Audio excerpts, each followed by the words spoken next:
Chers auditeurs, bonsoir, accrochez-vous bien, car l'actualité politique centrafricaine, c'est un véritable festival de rebondissements et de situations pour le moins cocasses. Depuis le studio de Corbeau News Centrafrique, je suis Junior Féenam et je suis ravi de retrouver à mes côtés notre formidable Adèle Kanzoro. Bonsoir Adèle, prête à décortiquer ce qui se passe chez nous? Bonsoir Junior, absolument, je suis prête et tu as bien raison, le festival est loin d'être terminé.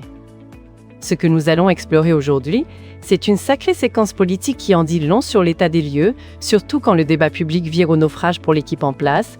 C'est l'analyse tranchante de Maître Mbo Dédé Vianney que nous allons examiner. Maître Mbo Dédé Vianney, un nom qu'on commence à bien connaître, mais qu'est-ce qui le pousse à parler de débandade cette fois-ci, Adèle?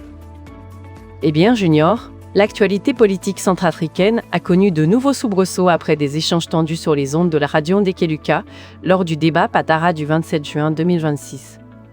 Suite à cela, Maître Mbo Dédé Vianney nous propose une lecture politique de la manière dont la majorité actuelle gère le pouvoir en s'appuyant sur des faits précis qui ont marqué les esprits. Et il commence fort avec ce qu'il nomme une absence remarquée sur la scène publique. Une absence remarquée. Je sens déjà le rictus poindre sur nos visages. Explique-nous Adèle, qui manquait à l'appel, et pourquoi est-ce si parlant? Ces fameux événements du 27 juin 2026, lors de l'émission politique Patara, ont mis en lumière une fuite en avant de la part des autorités. Alors que l'opposition, incarnée par le porte-parole du BRDC, Martin Ziguelet, était fin prête pour une discussion ouverte et critique, les principaux représentants de la majorité désignés pour l'émission ont tout simplement choisi de ne pas se présenter. Ils ont préféré l'absence? C'est tout de même incroyable comme stratégie, non? Et comment cette situation a-t-elle été gérée alors? Exactement, Junior. Cette défection a contraint le conseiller spécial de l'empereur Faustin, Archange Touadéra, à intervenir seul et de surcroît sans préparation pour tenter de défendre la position officielle. Et même si notre homme a mis toute son énergie pour tenir le choc, l'écart technique et de savoir-faire a clairement penché pour l'opposition. C'est ce que Maître Mbo Dédé Vianney appelle, à juste titre, les contradictions internes de la majorité. Des contradictions internes? Donc, non seulement ils ne viennent pas, mais en plus, ceux qui s'y collent se tirent une balle dans le pied. C'est un scénario digne d'une comédie politique? Dis-nous tout, Adèle. C'est tout à fait ça, Junior. Cette discussion a révélé des paroles discordantes au sein même du camp de l'empereur. D'une part, le conseiller spécial a attribué à plusieurs reprises à son interlocuteur le titre de dictateur d'un parti d'opposition, ignorant ainsi les divisions internes de cette formation que le pouvoir essayait pourtant de manipuler. C'est assez maladroit, avouons-le. Et l'autre contradiction, celle qui pourrait être encore plus dévastatrice pour la majorité? L'autre point, Junior, est encore plus frappant.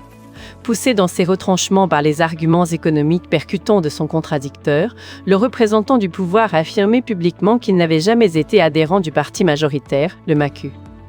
Pour les observateurs et pour l'auteur de l'analyse, ce reniement public indique une fatigue politique profonde de l'organisation au pouvoir. Une fatigue politique profonde, c'est une formule douce pour dire qu'ils sont à bout de souffle, non? C'est incroyable d'entendre une telle déclaration. Alors, selon Maître Mbo Dédé Vianney, qu'est-ce que cela implique pour l'avenir politique du pays? Vers un retour aux exigences de la démocratie, c'est le titre de cette partie. Oui, Junior. Pour Maître Mbo Dédé Vianney, la gestion des affaires de l'État demande une discipline et une clarté que l'équipe au pouvoir peine à afficher. L'absence des cadres annoncés à ce rendez-vous citoyen souligne les faiblesses d'une gestion qui fuit le débat utile. Une gestion qui fuit le débat utile, c'est une critique cinglante. Donc, pour l'avocat, quelle est la voie à suivre pour la Centrafrique?